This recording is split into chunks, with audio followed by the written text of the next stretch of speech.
Assalamualaikum warahmatullahi wabarakatuh. Satukan hati dan pikiran, tingkatkan toleransi dan persatuan. Selamat sore Pesona Inspira.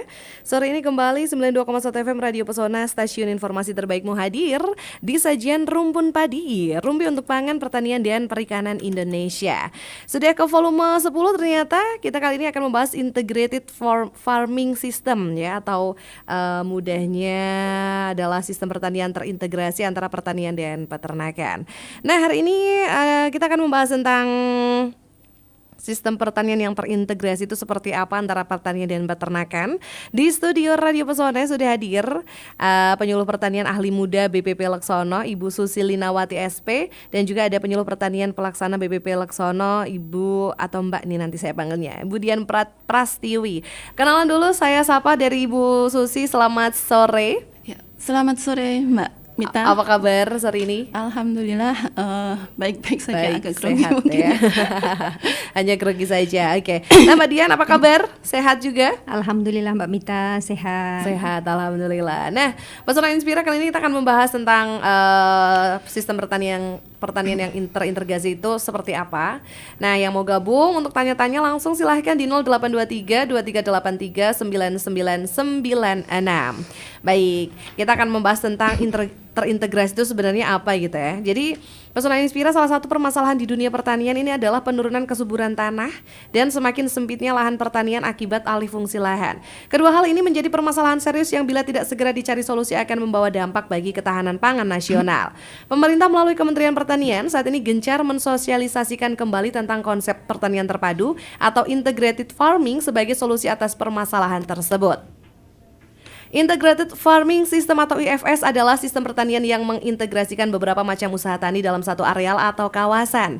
Ada banyak keuntungan yang bisa didapat petani melalui penerapan sistem ini. Tidak hanya bisa menyuburkan tanah kembali, namun juga bisa menaikkan pendapatan petani walaupun dengan luasan lahan pertanian yang terbatas. Integrasi antara pertanian dan peternakan menjadi salah satu jenis integrated farming yang terutama bisa membangun landasan untuk mewujudkan pertanian organik. Hal ini juga telah dirintis di beberapa lokasi di Kecamatan Laksono. Namun upaya mewujudkan pertanian organik bukanlah jalan tol yang mulus tanpa hambatan. Masih diperlukan proses yang sangat panjang dan penuh dengan hambatan. Wah, ini seperti apa ya? Ternyata tidak gampang gitu ya. Mungkin bisa dijelaskan terlebih dahulu gitu ya tentang permasalahan yang ada. Ini ternyata permasalahan dunia pertanian ini adalah tentang kesuburan tanah. Nah, gimana sih? Mungkin saya tanya ke Bu Susi ya. Bagaimana sih gitu dijelaskan lebih jauh tentang penurunan kesuburan tanah dan penyempitan lahan pertanian terutama di Indonesia gitu, Bu Susi? Terima kasih Mbak Mita. Kami mencoba menjelaskan sedikit ya tentang permasalahan penurunan kesuburan tanah dan juga penyempitan lahan pertanian terutama di Indonesia. Untuk penurunan kesuburan tanah dulu mungkin ya. Jadi di sini kita harus menceritakan sejarah pertanian di Indonesia nggih. Semuanya itu diawali dari tahun 1970-an. Waktu itu ada gerakan revolusi hijau di Indonesia. Revolusi hijau ini sebenarnya adalah gerakan yang mendunia nggih. Gerakan untuk peningkatan produksi pertanian untuk memenuhi kebutuhan pangan bagi penduduk dunia, terutama ditujukan untuk negara-negara berkembang seperti Indonesia juga.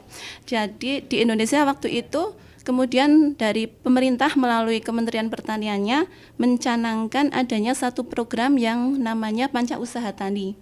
Jadi kalau dari Panca Usaha Tani itu ada 5 poin di dalamnya, yaitu penggunaan benih unggul, kemudian ada pengolahan tanah dengan baik, kemudian yang ketiga itu pemupukan secara teratur, dan yang keempat ada pemberantasan hama penyakit tanaman, dan yang kelima adalah pengairan yang baik.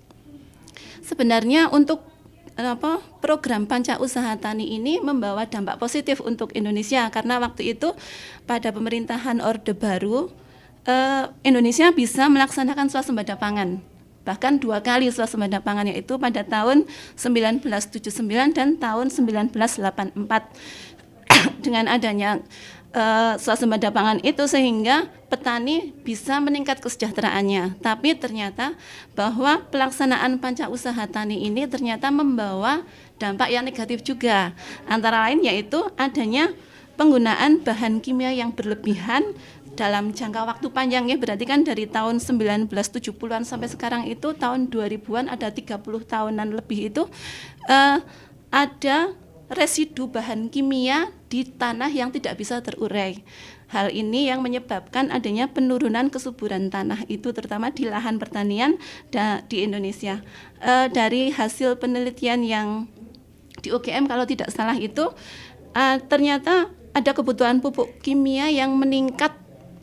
Kebutuhan pupuk kimia di Indonesia yang meningkat sebanyak 6 kali lipat dari tahun 1970 sampai 2003. Hal ini kan berarti bisa dilihat bahwa penggunaan pupuk itu dari tahun ke tahun malah bukannya menurun tapi meningkat. Itu kan berarti ada apa dengan tanah Indonesia? Ternyata memang itu dulunya yang subur, sekarang menjadi kurang subur sehingga pertanian menggunakan pupuk secara berlebihan. Misalnya musim tanam ini menggunakan 1 kintal untuk mendapatkan produktivitas yang tinggi, maka musim tanam yang akan datang ditambah lagi menjadi 2 kali lipatnya, seperti itu. Tapi untuk mengatasi masalah ini sebenarnya dari pemerintah melalui Kementan sendiri tahun 2005 itu, kalau tidak salah 2005 itu mulai dengan adanya program revitalisasi pertanian. Sudah diupayakan untuk melestarikan sumber daya alam dan lingkungan terutama di lahan pertanian. Revitalisasi pertanian, peternakan dan perikanan dan kehutanan kalau tidak salah nih melalui ada juga dengan penerapan PTT antara lain melalui penerapan pemupukan berimbang dan pengendalian hama secara terpadu sehingga untuk mengurangi penggunaan bahan kimia secara berlebihan di pertanian. Kemungkinan kenapa dilakukan mulai program seperti itu, kemungkinan adanya kesadaran masyarakat yang tinggi akan kesehatan lingkungan. Masyarakat semakin menyadari pentingnya kesehatan terutama di pertanian dan mereka ingin hasil pangan yang aman dan sehat untuk dikonsumsi.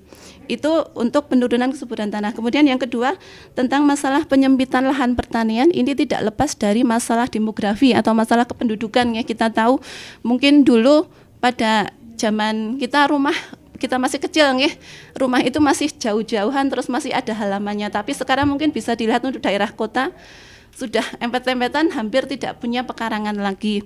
Atau mungkin bisa dilihat dari arah Wonosobo ke Selomerto itu sepanjang jalan sudah hampir kanan kiri itu dipenuhi dengan tempat-tempat usaha.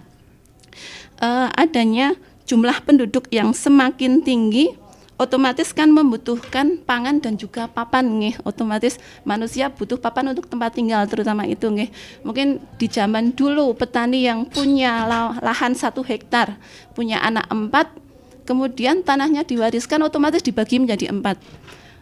Sawahnya yang dulunya 2.500 meter persegi per orang per anaknya itu tidak mungkin mereka cuma bekerja tok di sawah untuk menghasilkan pangan, tapi mereka juga butuh tempat tinggal. Akhirnya sawahnya beralih fungsi menjadi pemukiman. Itu lama-kelamaan dari tanah 1 hektar itu mungkin sawahnya sekarang sudah menjadi rumah semua. Itu yang menjadi permasalahan di Indonesia. Mungkin itu Mbak Mita. Oke, ternyata ini banyak permasalahan yang terjadi gitu ya. Nah, saya ke Mbak Dian nih, kan saya juga penasaran gitu ya, namanya kita judulnya adalah Integrated Farming System. Nah, ini sebenarnya apa sih yang dimaksud dengan IFS atau Integrated Farming System ini gitu Mbak? Baik Mbak Mita dan Pesona Inspira, integrated farming adalah sistem pertanian terpadu ya. Ini mungkin bahasanya ke Inggris-Inggrisan ya, jadi kita agak gimana. Mungkin untuk yang lainnya, opo gue integrated farming. Jadi kita lebih mengenal integrated farming itu dengan sistem pertanian terpadu. Itu bahwasannya sistem pertanian terpadu itu adalah mengintegrasikan beberapa macam usaha tani dalam satu areal atau satu kawasan. Jadi yang kita garis bawahi di sini bahwasannya integrated farming itu adalah harus dalam satu lokasi. Jadi tidak boleh dong integrated farming itu di lokasi yang berbeda. Itu bukan integrated farming namanya. Jadi di dalam integrated farming ini kita memadukan secara optimal dalam satu kawasan beberapa sistem produksi pertanian dalam arti luas, baik itu tanaman pangan, hortikultura, perkebunan, peternakan, serta perikanan untuk mendapatkan agroekosistem yang mendukung produksi pertanian. peningkatan ekonomi serta pelestarian sumber daya alam.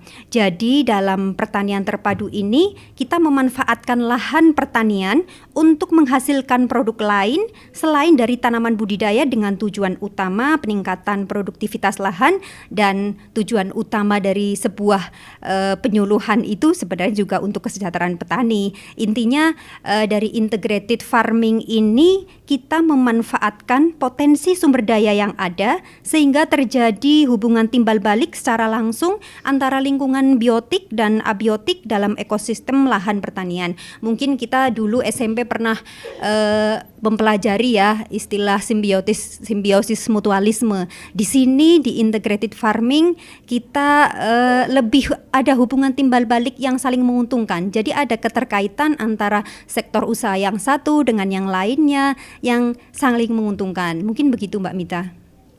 Oke, jadi ini tadi sudah dijelaskan sama Mbak Dia. Nah, Mbak Susi, perbedaan IFS ini integrated dengan pertanian biasa itu apa sih? Kami mencoba menjelaskan lagi ya Mbak Mita untuk perbedaan integrated farming system atau sistem pertanian terpadu dengan pertanian biasa, bahwa dua sistem ini bisa dikategorikan ada 5 poin perbedaan. Yang pertama itu terkait dengan jumlah komoditas usaha taninya. Untuk pertanian yang biasa dilakukan petani, mereka menerapkan monokultur, jadi hanya satu komoditas usaha tani. Kalaupun ada 2, biasanya yang satu ini kurang diperhatikan, lebih intensifnya satu komoditas utama saja. Sementara untuk integrated farming itu adalah polikultur, lebih dari satu macam usaha tani, bisa pertanian atau bisa pertanian peternakan dan juga bisa pertanian perikanan atau malah ketiga-tiganya. Itu untuk satu poin komoditas, jumlah komoditas ya. Kemudian yang kedua dalam masalah penyediaan sarana produksi pertanian atau saprodi. Untuk pertanian biasa ini mereka para petani itu mendatangkan saprodi dari luar areal persawahannya, atau bahkan biasanya membeli dari kios-kios untuk pupuk, pestisida, bahkan benihnya. Tapi kalau pelaksanaan sistem pertanian terintegrasi atau terpadu ini, para petani itu menggunakan bahan yang sudah ada di areal persawahannya. Misalnya untuk pupuk, mereka memanfaatkan limbah atau kotoran dari hasil ternak mereka sendiri. Sudah tersedia di areal persawahannya, tinggal diolah untuk memenuhi kebutuhan saprodi itu tadi. Itu yang kedua. Kemudian yang ketiga yaitu dalam masalah pemanfaatan sumber daya alam dan lingkungan. Untuk pertanian yang biasa dilakukan petani, mereka mengeksploitasi sumber daya alam dan lingkungan ini demi mendapatkan hasil atau pendapatan yang lebih maksimal. Tapi dalam integrated farming atau pertanian terpadu ini tetap dipertimbangkan untuk kelestarian sumber daya alam dan lingkungan. Memang dimanfaatkan, tapi untuk kelestariannya masih diperhatikan dan dipertimbangkan kelestariannya. Yang keempat, ini masalah agroekosistem.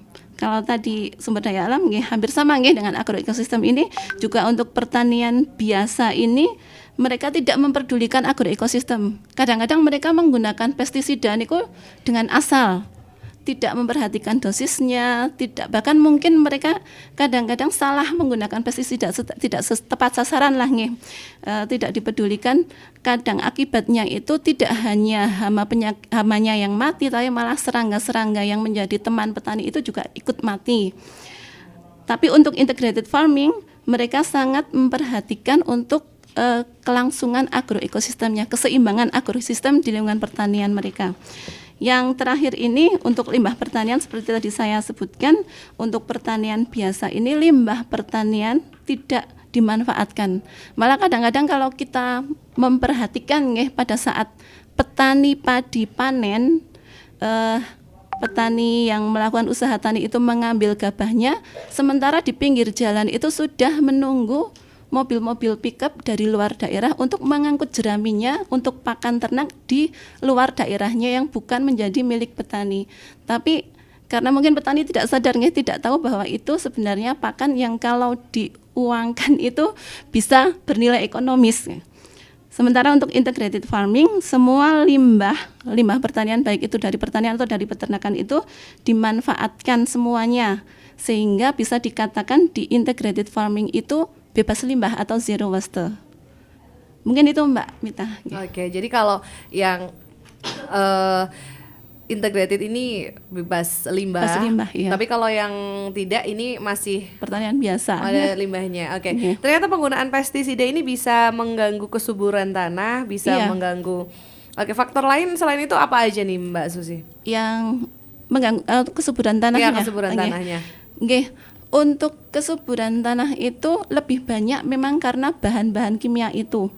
Tapi seperti tadi nggih, penggunaan pupuk kimia pabrikan yang berlebihan dan penggunaan pestisida yang berlebihan.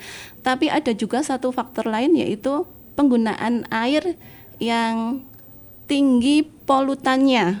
Kadang-kadang kan kalau di sawah-sawah di daerah pedesaan seperti di Kecamatan Laksono dan Kecamatan Selongmerto itu air mengalir dari kota.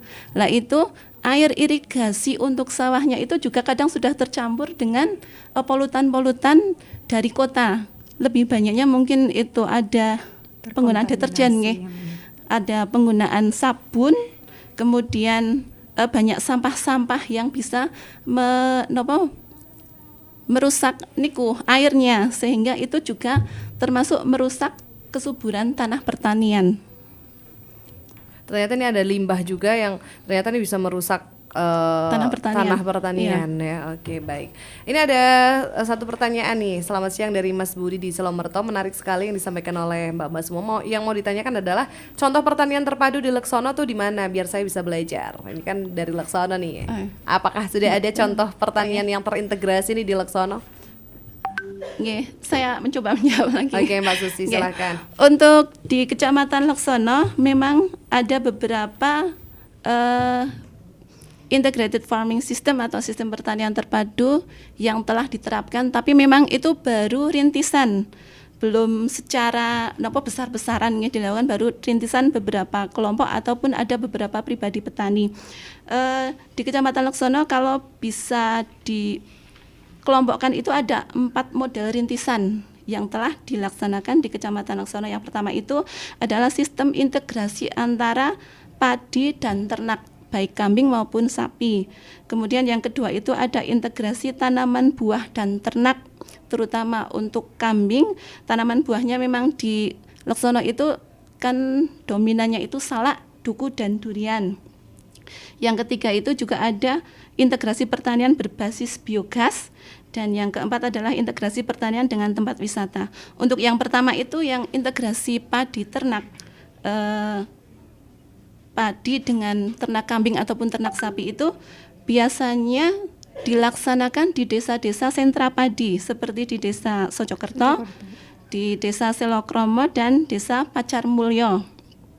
Itu kemudian untuk yang integrasi tanaman buah dan ternak itu di desa-desa sentra buah seperti misalnya di Jelambrang, Desa Lipursari, Jonggolsari, dan juga di Kalimendong. Biasanya di desa-desa ini untuk menunjang pakan ternaknya ada juga penanaman hijauan di sela-sela tanaman buah-buahan. Sehingga selain mengandalkan daun dari tanaman buah, mereka juga ada hijauan pakan ternak di sekitar lahan pertanian mereka. Kemudian yang ketiga, ini agak komplit, ini ada integrasi pertanian berbasis biogas yang telah dilaksanakan di Desa Manggis. Itu satu kelompok tani telah mulai merintis untuk melaksanakan, kalau tidak salah tahun ini nggih Mbak Dian nggih. Iya. Ya, mulai tahun ini itu ada integrasi antara tanaman padi, tanaman sayuran, antara lain cabai dan tomat nggih. Iya. Ya, kemudian ada ternak sapinya, peternakan sapi. dan ada biogasnya. Jadi nanti dari kotoran sapi itu dimanfaatkan untuk biogas untuk pengganti bahan bakar nggih, bahan bakar terutama bahan bakar gas nanti dimanfaatkan oleh beberapa rumah tangga. Kalau tidak salah itu ada 7 rumah tangga yang telah memanfaatkan untuk pengganti masak terutama, tapi sebenarnya itu juga bisa digunakan untuk menggantikan listrik sebenarnya. Jadi nanti dari bahan bakar gas diubah konversi untuk listrik membantu penerangan di rumah tangga. Jadi itu sangat membantu sekali untuk memenuhi kebutuhan rumah tangga petani. Yang keempat itu tadi ada integrasi pertanian dengan tempat wisata atau biasa disebut dengan agrowisata nggih.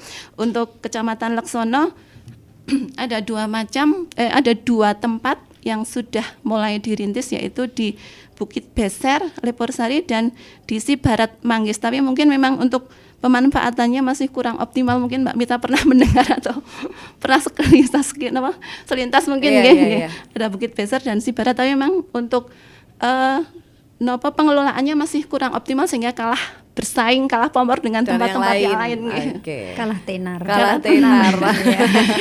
Itu mungkin Mbak Mita. Padahal sebenarnya potensinya luar biasa. Sebenarnya ya, berpotensi. Oke, ya. Ini yang tadi saya pengen tanyakan ke Mbak Dian nih ya. Iya. Ini ada nggak sih keunggulan dari IFS tapi ternyata ada dampak atau kelemahannya juga nggak gitu? Iya, terima kasih Mbak Mita dan Pesona Inspira. Sebenarnya banyak sekali keunggulan dari sistem pertanian terpadu ya. Salah satunya yaitu terjadi peningkatan pendapatan petani. Ini jelas sekali nggih. Yang kedua adalah menghemat biaya produksi pertanian, dan yang ketiga adalah menjaga kelestarian lingkungan dan ekosistem lahan. Jadi bisa dijelaskan dalam keunggulan integrated farming ini itu lebih dikenal dengan 4F ya. F yang pertama adalah food di sini adalah pangan, yaitu dengan adanya integrated farming kita akan menghasilkan beragam pangan. Jadi karena kita integrated farming itu kan berusaha tani dengan berbagai subsektor dalam satu wilayah. Jadi ada pertaniannya, ada peternakannya, bahkan mungkin perikanan, dan di situ kita bisa menghasilkan pangan yang lebih beragam. Jadi kita mendapatkan padinya, mendapatkan ternaknya, susunya mungkin dari ternaknya itu, atau dari ikannya, misal mina padi. Jadi itu kita yang jelas bisa meningkatkan pendapatan dengan jumlah yang beragam, otomatis pendapatan kita akan bertambah ya Mbak Mita. Yang kedua adalah feed di sini adalah pakan. Yang tadi food itu pangan lebih ke manusia, sedangkan kalau feed untuk pakan. Jadi dalam integrated farming system ini kita bisa memanfaatkan limbah pertanian yang ada di dalam di suatu lokasi itu menjadi sumber pakan ternak. Jadi di sini misalkan dari sisa-sisa limbah padi, jerami kita bisa manfaatkan sebagai pakan ternak. Kemudian sisa dari penggilingan beras itu, dedaknya itu juga bisa jadi salah satu bahan untuk pembuatan pelet ikan atau buat bahan tambahan ternak juga. F yang ketiga adalah fuel di sini adalah bahan bakar seperti yang sudah dijelaskan oleh Mbak Susi tadi, bahwasannya memang dari limbah peternakan, kotoran ternak kita bisa jadikan sebagai sumber bahan bakar untuk memasak dengan proses biogas itu ya. Ini juga sudah terjadi di Kecamatan Laksono nggih, yang tadi sudah dijelaskan oleh Mbak Susi di Manggis itu. Yang F yang keempat itu adalah fertilizer. Fertilizer ini adalah pupuk. Jadi dari kotoran ternak tersebut bisa kita manfaatkan, kita kembalikan lagi dengan proses fermentasi ke lahan sebagai pupuk, sehingga akan memangkas atau meminimalkan biaya produksi untuk pertanian.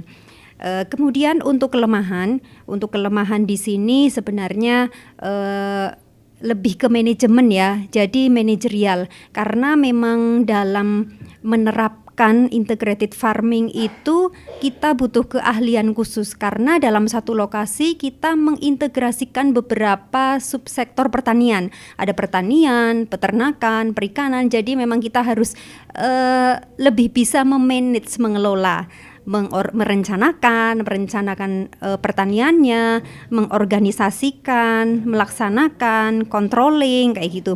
Jadi ini butuh keahlian memang, dan kita bisa lihat juga bahwasannya SDM petani kita yang kurang begitu tinggi, sehingga kadang hal ini menjadi kesulitan untuk petani kita. Sebenarnya kalau ada tekad untuk pertanian terpadu itu bisa dilaksanakan, tetapi kadang itu karena kemauan terus keahlian itu petani kita dengan SDM yang cukup rendah, jadi itu sulit. Mungkin begitu Mbak Mita. Baik, itu tadi sudah dijelaskan sama Mbak Dian terkait dengan ada keunggulan dan ada kelemahannya masing-masing. Nah, ada pertanyaan yang masuk, tapi seperti kita perlu break dulu sebentar, jadi ditahan dulu. Nanti kita akan bacakan satu persatu. Dan Pesona Inspira kita masih di sajian rumpun padi, rumpi untuk pangan pertanian Indonesia. Dan Anda masih bisa yang mau gabung boleh silahkan di 0823 2383 9996. Kita akan kembali sesaat lagi, jadi pastikan tetap di 92,1 FM Radio Pesona, stasiun informasi terbaikmu.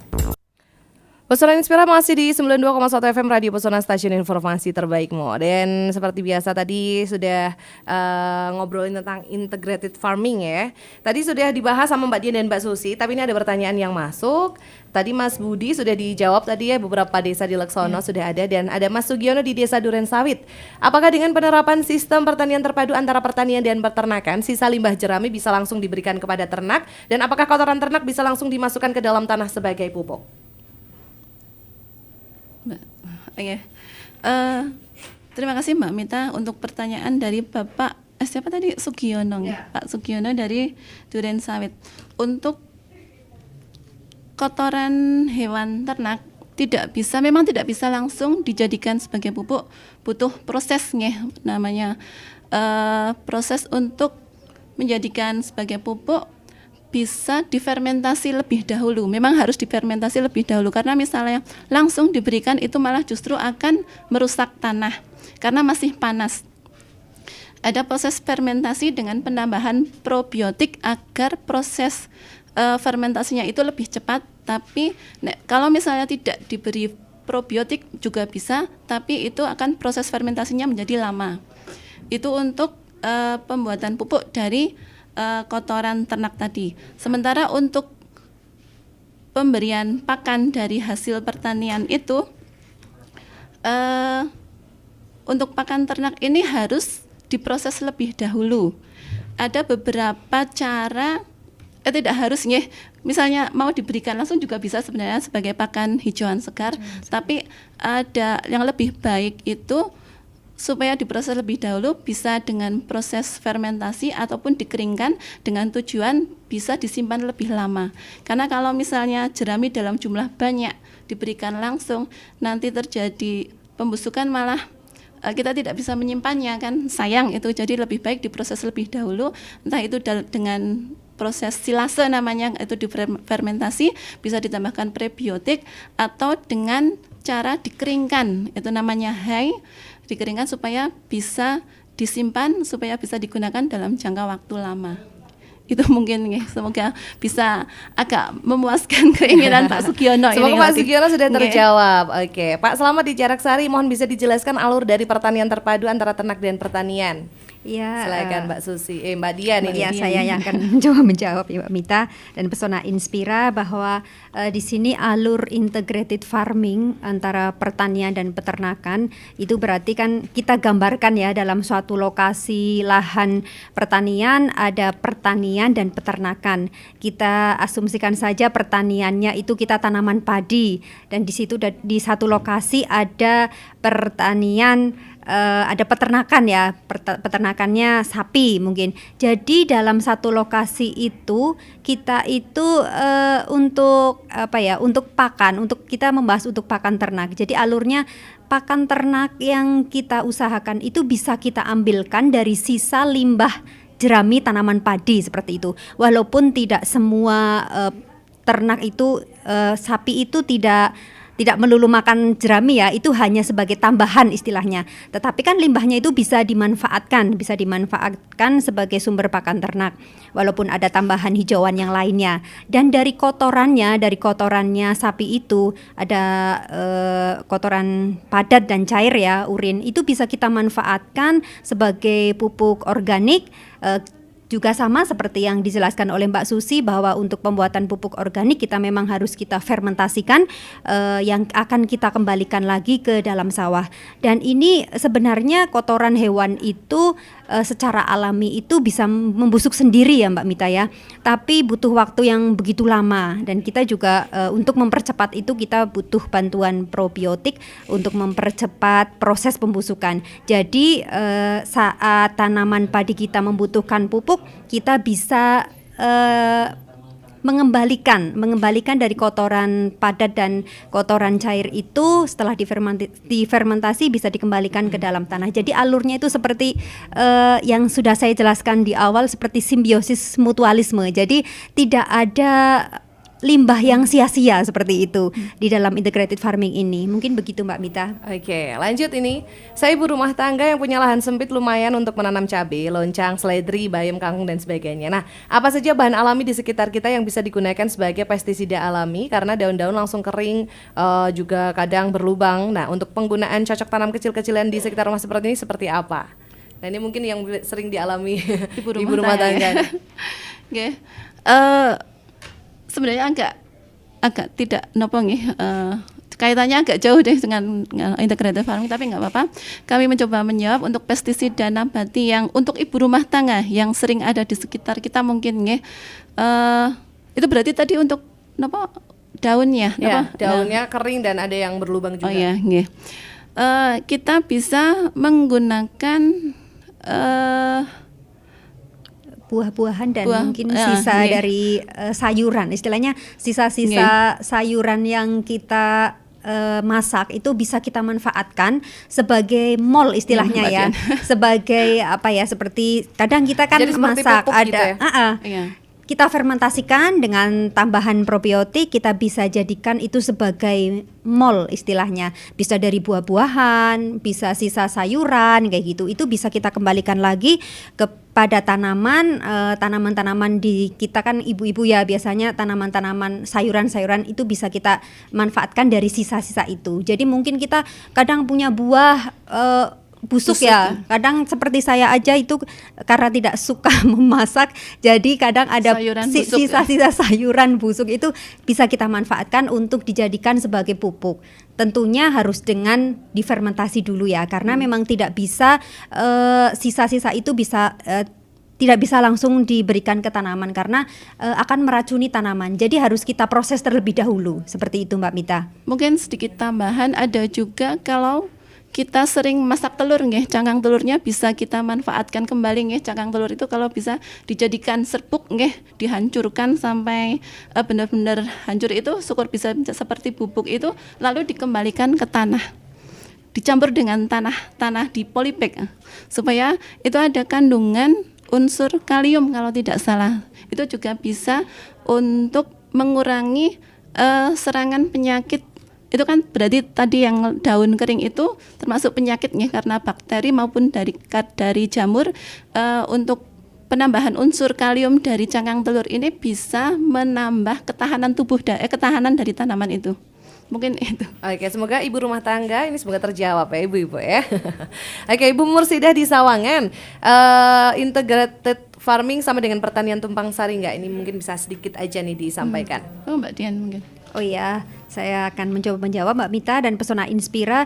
Jadi integrated farming dengan tumpang sari itu berbeda ya. Tumpang sari itu kan bertanam dalam satu lahan dengan berbagai jenis tanaman, tetapi biasanya yang menjadi tanaman pokok itu lebih diutamakan. Jadi kalau tumpang sari mungkin Mbak Mita sering lihat di sepanjang jalan, yang sering tumpang sari itu biasanya daerah hortikultura ya, ada tanaman oncang, bawang dan apa, itu biasanya yang diutamakan itu yang jadi tanaman utama.